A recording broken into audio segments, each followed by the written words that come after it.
Okay, we're going to do a beef stir fry casserole actually. Beef casserole, Stephen, that's what we're doing. So, smoking hot pan.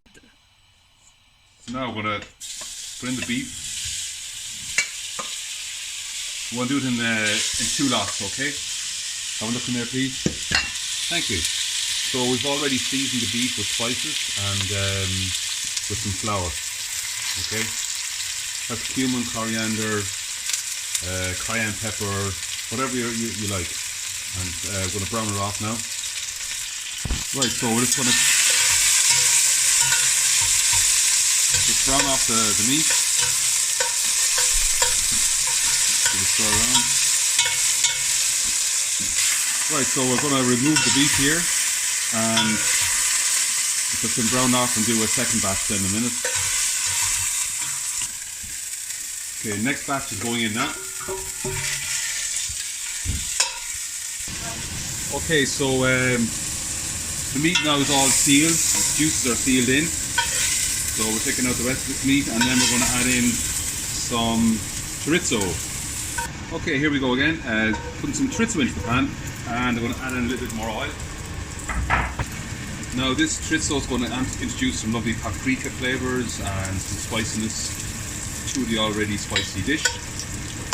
So here we have it here, sizzling away with the oil. Okay, here we are now. We're going to introduce all these elements into the dish. First of all, we're going to introduce the onions.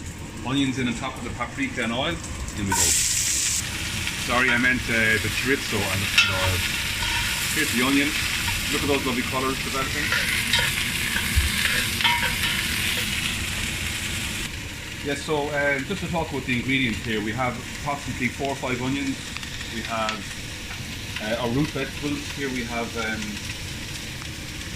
tomatoes, parsnips, celeriac, thanks Ashling, some potato. Here we have some mixture of peppers and some celery and some mushrooms. And over here then we have sun-dried tomato, butter beans, kidney beans, tinned tomatoes, bay leaf and red wine.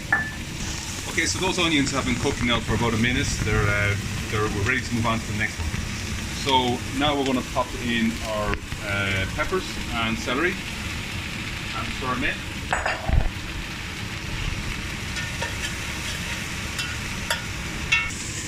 Okay, so now that's been cooking for about a minute. It's all covered in oil. It's starting to caramelise nicely. We're going to add in the root vegetables. In they all go. I'm going to stir them right in. Come back in a minute. So we're going to add in some more elements into this dish now. We're going to put in some bay leaf. We're going to add in some sun-dried tomatoes. Doesn't matter if any oil gets in there, just going to put in the whole jar actually. In it goes. Now we're going to put in our butter beans and kidney beans. There's a whole tin there. Thanks Ashling. Great has man here. And we're going to add in some cherry tomatoes. There you go. Oh, lovely sunshine coming in on the dinner there. And peeled plum tomatoes, just for a variety. In they go. What else we got in there? We're going to put in a few mushrooms. We're going to put in obviously the beef that we browned off earlier. I should note here at this point now, this beef was sitting for 24 hours in the fridge, covered in spices. As I said, you can use any kind of spices that you like.